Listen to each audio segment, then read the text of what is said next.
वाल्मीकि रामायण चतुर्थो अध्याय। चैत्र मास में रामायण के पठन और श्रवण का महात्म्य।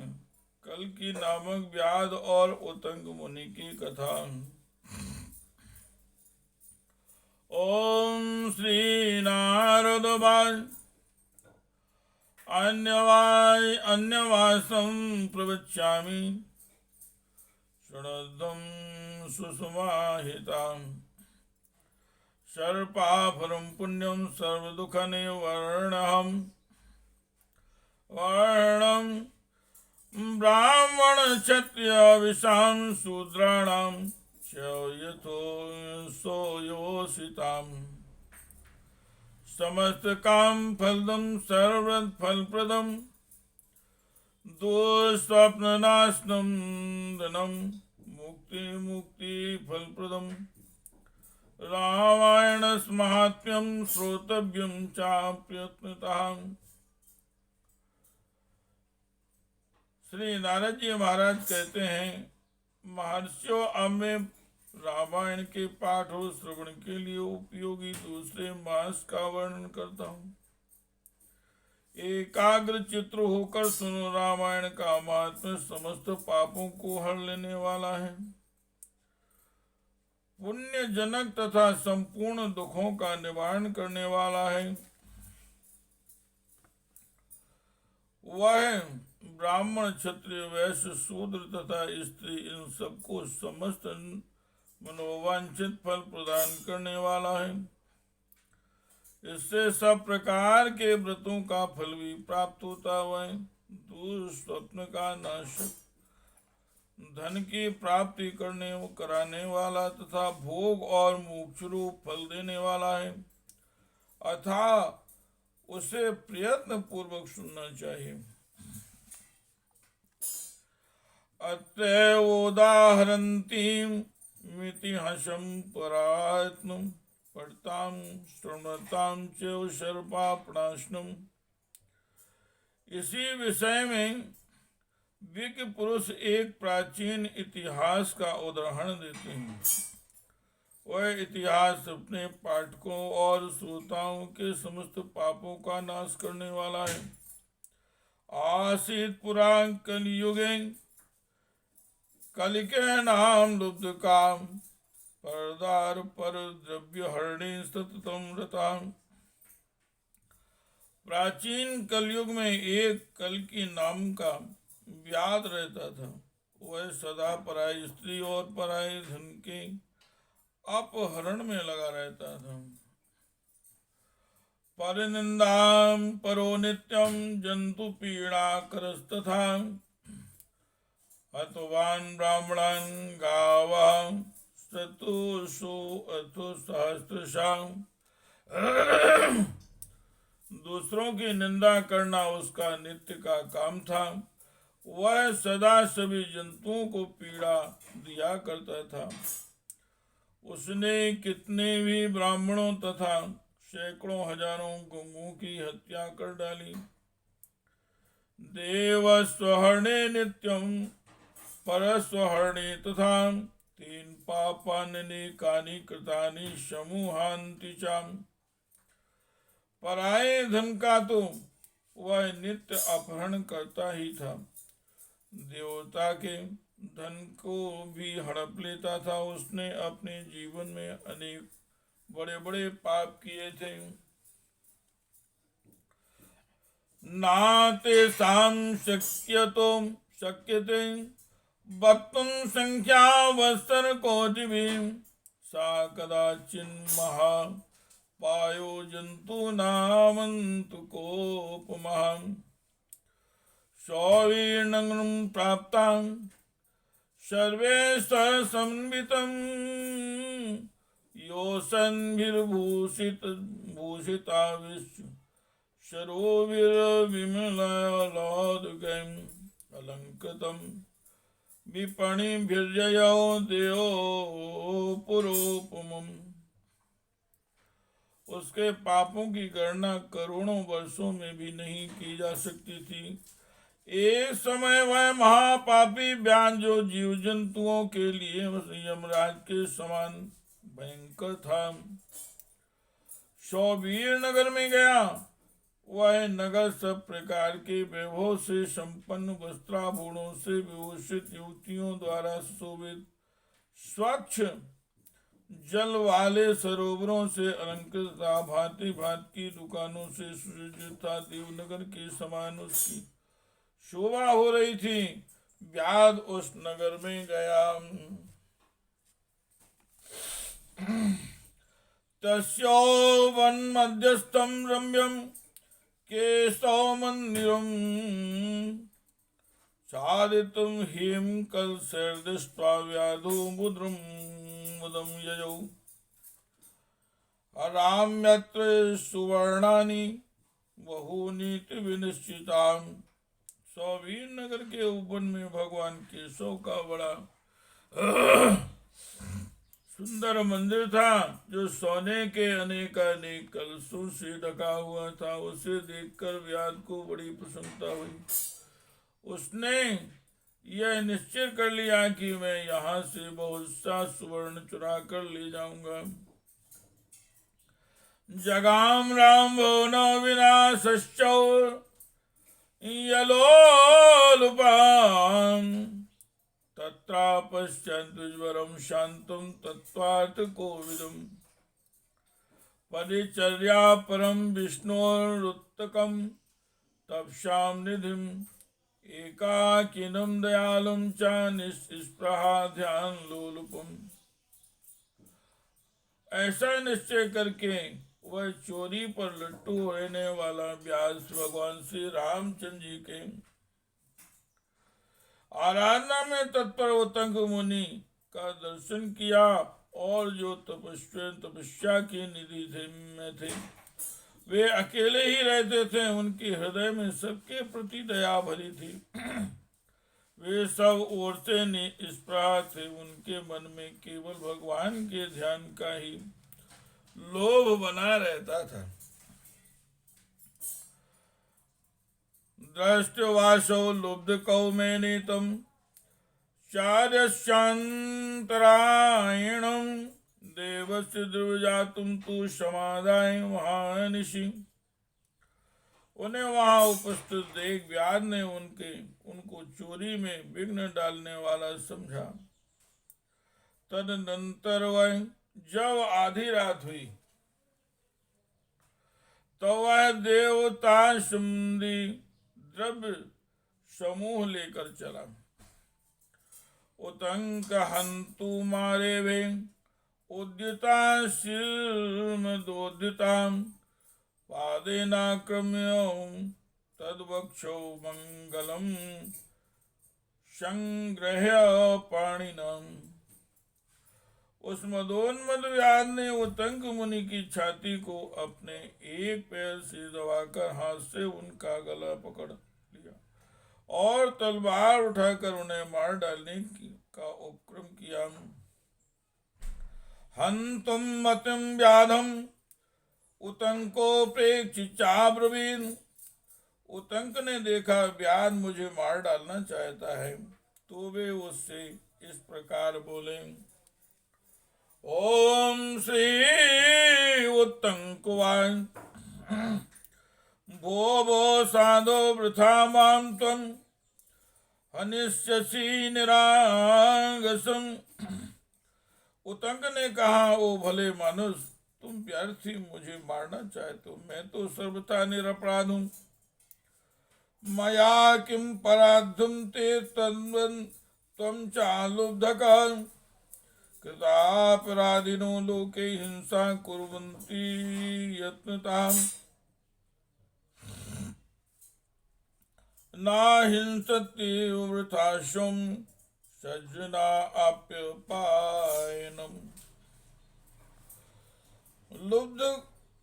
लुब्ध कहा, बताओ तो सही, मैंने तुम्हारा क्या अपराध किया। संसार में लोग अपराधी की प्रयत्न पूर्वक हिंसा करते हैं। सौम्य सज्जन अपराध की व्यर्थ हिंसा नहीं करते हैं। विरोधस्त्वपि मूर्खेषु निरीक्षावस्थितान् गुणान् विरोधम नाधिगच्छन्ति सज्जना शांति चेतसाम्। शांत चित्त साधु पुरुष अपने विरोधी तथा मूर्ख मनुष्यों में ही सद्गुणों की स्थिति देखकर उनके साथ विरोध नहीं रखते हैं। बहुधा वाच्यमानोऽपि यो नरा क्षम्यान्विताम् तमुत्तमं नरं प्राहुर्विष्णु प्रियतरम तथा। जो मनुष्य बारंबार दूसरों की गाली सुनकर भी क्षमाशील बना रहता है वह उत्तम कहलाता है। उसे भगवान विष्णु का अत्यंत प्रियजन बताया गया है।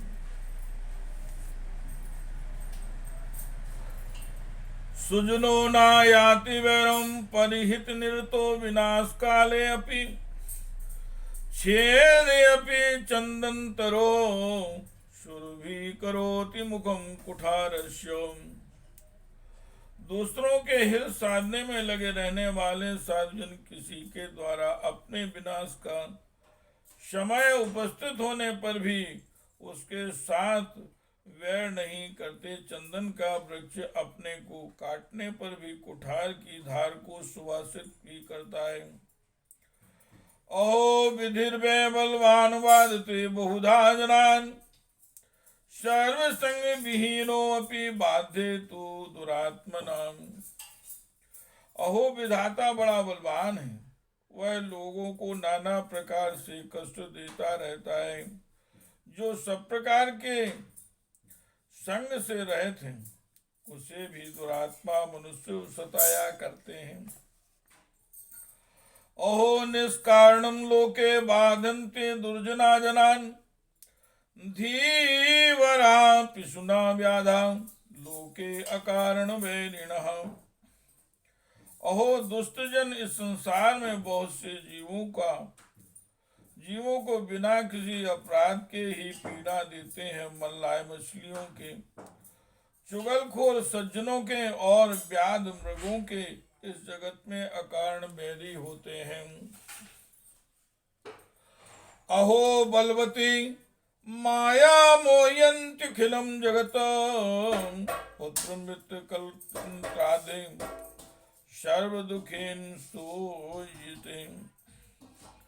अहो माया बड़ी प्रबल है, यह संपूर्ण जगत को मोह में डाल देती है तथा स्त्री पुत्र और मित्र आदि के द्वारा सबको सब प्रकार के दुखों से संयुक्त कर देती है।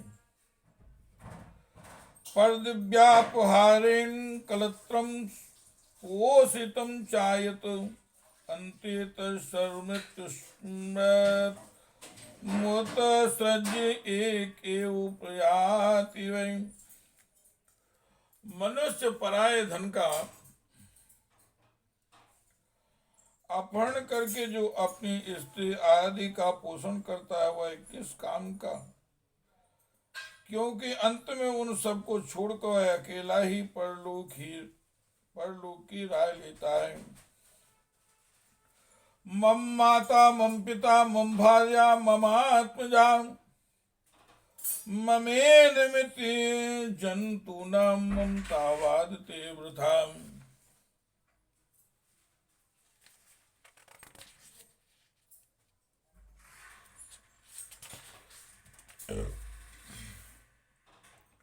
मेरी माता, मेरे पिता, मेरी पत्नी, मेरे पुत्र तथा मेरा यह घर-बार, इस प्रकार ममता व्यर्थ ही प्राणियों को कष्ट देती रहती है।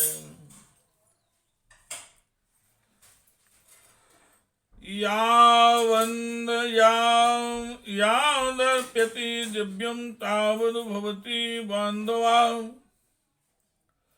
आर्जितं तु धनं सर्वे भुजन्ते बन्धवा सदा दुःखमेकतमो मूढस्तत्पां फलं श्रुते।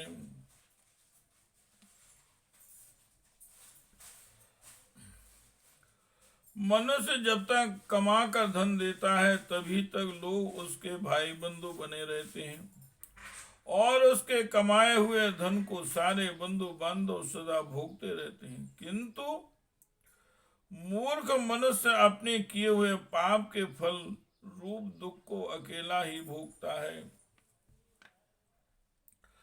इति ब्रुवाणम् ताम्रसिं विमृश्य भय विह्वलाम् कलिका प्राञ्जलि प्राय समस्वेति पुनः पुनः। उतंग मुनि जब इस प्रकार कह रहे थे तब उनकी बातों पर विचार करके कल्कि नामक व्याध भय से व्याकुल हो उठा और हाथ जोड़कर बारंबार कहने लगा, प्रभु मेरे अपराध को क्षमा कीजिए। तत्संगस्य प्रभावेण हरि सन्निधि मात्रता गत पापो लुब्ध कश्चित् शानुतापो आभवत् ध्रुवम्। उन महात्मा के संग के प्रभाव से तथा भगवान का सानिध्य मिल जाने से उस लुब्धक के सारे पाप नष्ट हो गए तथा उसके मन में निश्चय ही बड़ा पश्चाताप होने लगा। मया कृतानि पापानि मह्य महान्ति सुबहूनि च तानि सर्वाणि नष्टानि विप्रेन्द्र तो दर्शनात्। वह बोला, विप्रवर मैंने जीवन में बहुत से बड़े बड़े पाप किए हैं किंतु मैं वे सब आपके दर्शन मात्र से नष्ट हो गए। अहम वै पाप धीर नित्यम मा पापम समाचरम कथम में निष्कृतिर्भूयात् कुम यामि शरणं विभो। प्रभु मेरी बुद्धि सदा पाप में ही डूबी रहती थी। मैंने निरंतर बड़े बड़े पापों का ही आचरण किया है। उनसे मेरा उद्धार किस प्रकार होगा? मैं किसकी शरण में जाऊं? पूर्व जन्मार्जिते पापे लुब्धकत्वं वाप्त्वन् अत्रापि पाप जालानि कृत्वा कं गतिमाप्नुयाम्। पूर्व जन्म के किए हुए पापों के फल से मुझे व्याध होना पड़ा। यहाँ भी मैंने पापों के ही जाल बटोरे हैं। ये पाप करके मैं किस गति को प्राप्त होऊंगा? इति वाक्यम मार्कंडेय कलिकस्य महात्मना उतंको नाम विप्रसिद्धम वाक्यमथा ब्रवीन। महामना कल्कि की यह बात सुनकर ब्रह्मर्षि उतंक इस प्रकार बोले, हे श्री राम जय जय राम, श्री राम जय जय राम, श्री राम जय जय राम, श्री राम जय जय राम। ओम श्री उत्तंकवान साधु साधु महाप्रज्ञो मतिस्ते विमलोज्ज्वला। साधु साधु महाप्रज्ञो मतिस्ते विमलोज्ज्वला। यस्मात् संसार दुखानां नाशोपायं भीप्ससि। उतंग मुनि ने कहा, हे महामते व्यास, तुम धन्य हो धन्य हो। तुम्हारी बुद्धि बड़ी निर्मल और उज्ज्वल है क्योंकि तुम संसार संबंधी दुखों के नाश का उपाय जानना चाहते हो। चैत्रे मासिते पक्षे कथा रामायणस्य च नवाय किल श्रोतम्या भक्ति भावेन सादरम्। यस्य श्रवण मात्रेण सर्वपापैः प्रमुच्यते। चैत्र मास के शुक्ल पक्ष में तुम्हें भक्ति भाव से आदर पूर्वक रामायण की नवाय कथा सुननी चाहिए। उसके श्रवण मात्र से मनुष्य समस्त पापों से छुटकारा पा जाता है। तस्मिन् क्षणे असौ कलिको लुब्धको वीत कल्मषाम् रामायण कथां श्रुत्वा सद्यां पंचत्वमागतः। उस समय कल की व्याध के सारे पाप नष्ट हो गए। वह रामायण की कथा सुनकर तत्काल मृत्यु को प्राप्त हो गया। उत्तंका पतितं वीक्ष्य लुब्धकं तं दयापरा एतद्दृष्ट्वा विस्मितश्च अस्तौ शीतकमलापतिम्।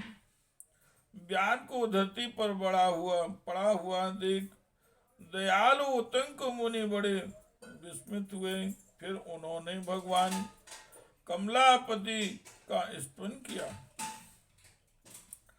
कथां रामायणस्यापि श्रुत्वा चावीत कल्मषां दिव्यं विमानमारुह्य मुनिमेतन्मेतन्मेन्दधां ब्रवीत। रामायण की कथा सुनकर निष्पाप हुआ व्याध दिव्य विमान पर आरूढ़ हो उत्तंग मुनि से इस प्रकार बोला। विमुक्तस्तत्व प्रसादेन महापातक संकटान तस्मान्नो तस्मै ते विद्वन् यत्कृतं तं क्षमस्व मे। हे विद्वन, आपके प्रसाद से मैं महापातकों के संकट से मुक्त हो गया, अतः मैं आपके चरणों में प्रणाम करता हूँ। मैंने जो किया है मेरे उस अपराध को आप क्षमा कीजिए। ओम श्री सूतवान। श्री राम जय जय राम। श्री राम जय जय राम। श्री राम जय जय राम। इत्युक्त्वा देव कुस्मेर मुनि श्रेष्ठम मवाकिरतम प्रदक्षिणात्रयं कृत्वा नमस्कारं चकारः। सूर्य महाराज कहते हैं, ऐसा कहकर कलिकी ने मुनि श्रेष्ठ उत्तंग पर देव कुसुमों की वर्षा की और 3 बार उनकी परिक्रमा करके उन्हें बारंबार नमस्कार किया। ततो विमानमारुह्य सर्वकाम समन्वितम् अप्सरोगण संकीर्णं प्रापेदे हरिमंदिरम।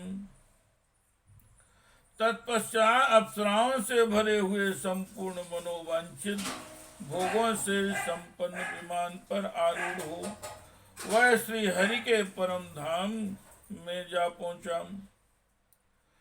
तस्मात् शृण्वन् विप्रेन्द्रान् कथां रामायणस्य च क्षेत्रे वासिते पक्षे श्रोतव्यं च प्रयत्नतः।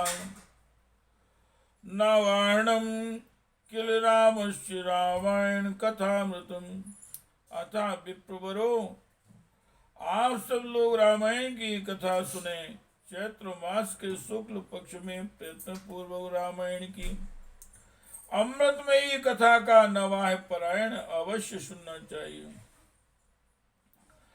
तस्मान्मृतसु सर्वेषु हृतकृद्धिरे पूजिकाम् एप्सितं मनसा वद्यत तदाप्नोति न संशयम्। इसलिए रामायण सभी ऋतुओं में हितकारक है। इसके द्वारा भगवान की पूजा करने वाला पुरुष मन से जो चाहता है उसे निसंदेह प्राप्त कर लेता है। सनत कुमार यत्पृष्टं तः सर्वं गदितं मया रामायणस्य माहात्म्यं किमन्यच्छोतुमिच्छसि। सनत कुमार, तुमने जो रामायण का महात्म्य पूछा था वह सब मैंने बता दिया। अब और क्या सुनना चाहते हो? इति श्री स्कंद पुराणे उत्तराखंडे नारद सनत कुमार संवादे रामायण महात्म्ये चैत्र मास फलानुकीर्तनम नाम चतुर्थो अध्याय। इस प्रकार से स्कंद पुराण के उत्तराखंड में नारद सनत कुमार संवाद के अंतर्गत रामायण महात्म्य के प्रसंग में चैत्र मास में रामायण सुनने के फल का वर्णन नामक चौथा अध्याय पूरा हुआ। श्री राम जय